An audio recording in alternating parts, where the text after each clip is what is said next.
Welcome again to Coffee with Cadro, where we sit down with fascinating founders, game changers and industry disruptors over a coffee, or in today's case, something a little more cultured.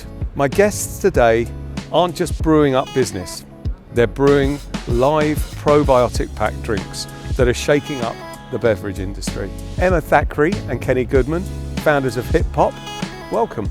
So are you coffee drinkers? And does that say anything about you? Are you a double espresso 100 mile an hour, or are you a flat white, relaxed, chilled out kind of person? What would you say? You're better at describing me, aren't you?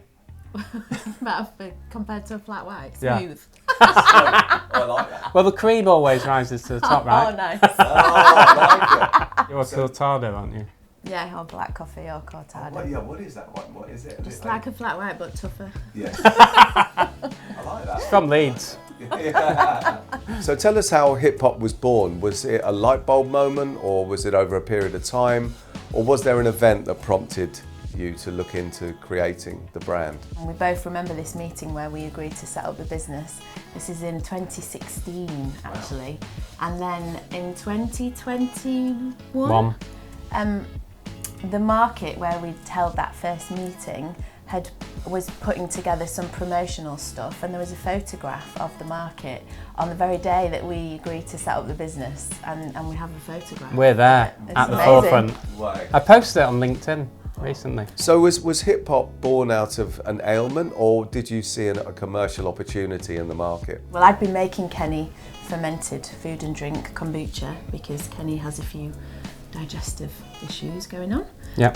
Like so many people in the population that we've discovered have got gut health stuff that they want to fix. So actually originally, to get things moving quickly, we set up a supplements brand, which we since have sold and used that to help fund hip hop. And at the same time as running that, we were making kombucha, we were making kimchi kraut in my kitchen, and trialling it, selling it on market, seeing what people enjoyed, what the sort of palates enjoyed, what people liked. So it's really organic. We literally went from my house, and then in 2019 we built a facility, a brewery in Manchester on a farm. We want a treat now and again, right? So every Friday religiously, I was always eating fish and chips and a can of Diet Coke, and I thought Diet Coke would be good for me because it's diet, right?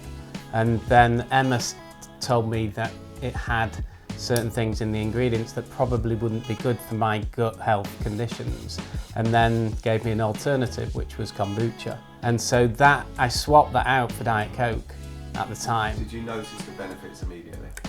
No, around about 2-3 weeks, I started feeling, my tummy started feeling a lot calmer. So with the branding and the flavours and the colours, was it a conscious decision to make the appeal of the brand more fun? So I guess the thing about our business and our brand is we have been doing it really since 2017, 18 when we initially started to test it out, and then we launched properly in 2019.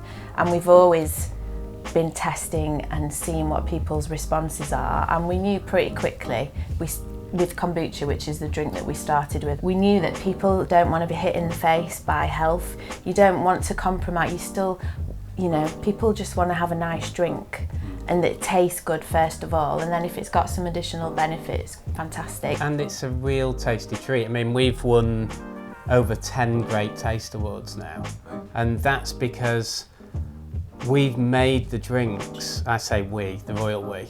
Emma started making the drinks at home, and then after that we employed professional brewers, which is really important to us. We think our superpower is because we've made it ourselves with love and passion for many years, and that gets the Great Taste Awards, and that we have discovered is the most important factor, is that it tastes good. Your journey isn't a typical startup story, Emma. You went from project management to running Dolly Parton's literary charity in the UK. That's quite a career cocktail. What made you go from books to brews?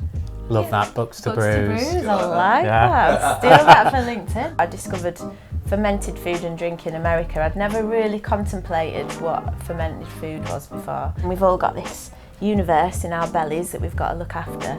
That's amazing. But I'd never really thought about it in that way before. So I was making all sorts of stuff in the kitchen and jars of this and bottles of that everywhere. So I knew that I just felt there was something there. And in, you know, like Kenny said, it's been very organic, the growth of our business, and we've spent time, you know, working on the recipes, etc. But, you know, we also can see that there's a huge commercial opportunity because we look at what's going on in other countries. That meeting, actually, that was when I took the plunge and I left my sort of, reasonably well-paid, full-time, secure job and leapt into the world of entrepreneurship. But actually, one of the best things for me personally about this business has been doing it with Kenny, because, you know, he's my best mate, and you know, he's got years and years of experience of running businesses, and it really helped me to take the plunge, I suppose. And what about you, Kenny? Like when I was at university, I set up a business doing nightclub promotions, did that for 5 years. Then I went to work for somebody else for 3 years, which was in recruitment, which was great, taught me loads. Then I set up a business which was a contact centre. We built that to about 250 people and then sold that to the biggest contact centre in the UK for mobile phones. Then I went into marketing consultancy, then helping people doing coaching, consulting, that type of stuff. And that's when I met Emma. Every time I chatted to Emma, I was just like, she would make such an amazing entrepreneur, and was into health, was making me these wonderful drinks. And I was like, come on, let's do something together. So it's clear just from talking to you, you know, you guys have been creating this for quite some time now, but there's a real natural vibe there between you, a real genuine authenticity and friendship there. How important is that, and how did that come about? I think because we have different skills that complement each other. So I'm the person, Emma takes the mick out of me. She's like, you'd like to be the knight in shining armour that wins all the big deals and stuff, or brings the big investors in, or brings the big, the big buyers in and stuff like that. But I probably wouldn't get any of these investors over the line without Emma, because Emma is what they buy into as well, because Emma is the person who is passionate about the product, the brand, the culture of the team. And Emma's the one who came up with the name Hip Hop, all the designs, Emma's the one who works with the agencies and makes sure that they get absolutely perfect. And Emma just makes sure things get done and completed, whereas I'm the one who makes sure things get started. What's the journey been like to get to where you are now? I think if we'd known what we know now about the drinks industry and how competitive it is, we might have at least gone out for another lunch and thought about it a bit more. Because we're quite naive. We didn't know what we were getting into. We were just, right, we're going to do this. I think one of the things I've learned from working with Kenny is if you don't know how to do something, then find somebody who does and bring them in. That's been a big part of our success, where we've not known how to do something, we've asked and we've gone out and found it. What's the competition been like in this category? Are there any particular brands out there that you really admire? Olipop in 2019 did $1 million in revenue. Last year they did 500 million in revenue. They've just been valued at 1.8 billion. We're very fortunate because one of their early investors, a guy called Phil Trowler, who was with them from the beginning, was actually with them at a previous company as well, and helped them get to 200 million revenue, and then helped them recruit a new CFO who could take them to that billion mark. He's come on board with us at Hip Hop. He's invested in us. He's one of our key advisors now. Now we come to the quick fire round, where basically I just fire a few questions at you and just quick replies, first thing that comes into your head. If you had a celebrity ambassador for hip hop, dead or alive, who would that be? I think it'd be Gary Vaynerchuk, Gary V.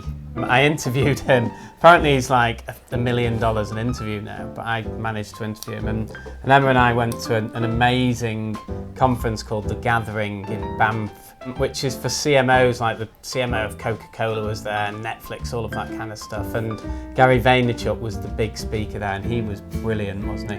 Emma, what's the most ridiculous flavour of hip hop that you'd like to see on the shelves? I think we might have already done it. We've done lots of experiments. So we had a pine tree flavoured kombucha, which sounds bonkers. Spruce pine delicious. Very difficult to do though, wasn't it? Yeah, we literally had to go out and forage, or get the foragers to forage the pine. So commercially not that viable, but it tastes good. One meal, one drink for a year, what would it be? Mine would be chicken macaroni, pilau rice, and to go with that, it would be a ginger and turmeric living soda. Hip hop, of course. He's on brand. I'm on brand. Emma, how about you? Well, I'm from Leeds, so it'd have to be a cup of tea. Cup of tea, obviously. I love food. That's a really hard question. I eat lots of beans. I eat a lot of beans. Yeah. Obviously, I've got a health slant. If you had to launch another business, a new empire, what would it be?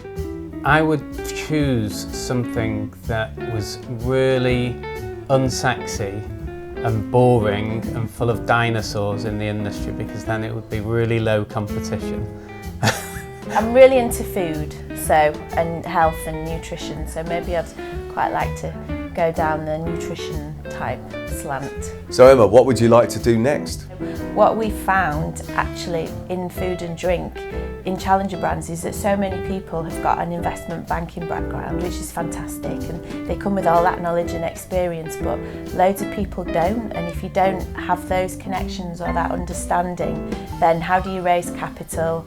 How do you put together a deck if you don't come from that world? We don't quite know what it looks like just yet, but we know that that's something we'd like to get into after hip hop. Yeah, just really helping founders that you really believe in, but just haven't got that network of connections, because they might be from some, village up north or whatever. Guys, it really has been a blast. It's been a pleasure speaking to you both. Truly inspirational story, and we wish you all the best on your journey. Oh, thank you. Thanks for having us. Yeah.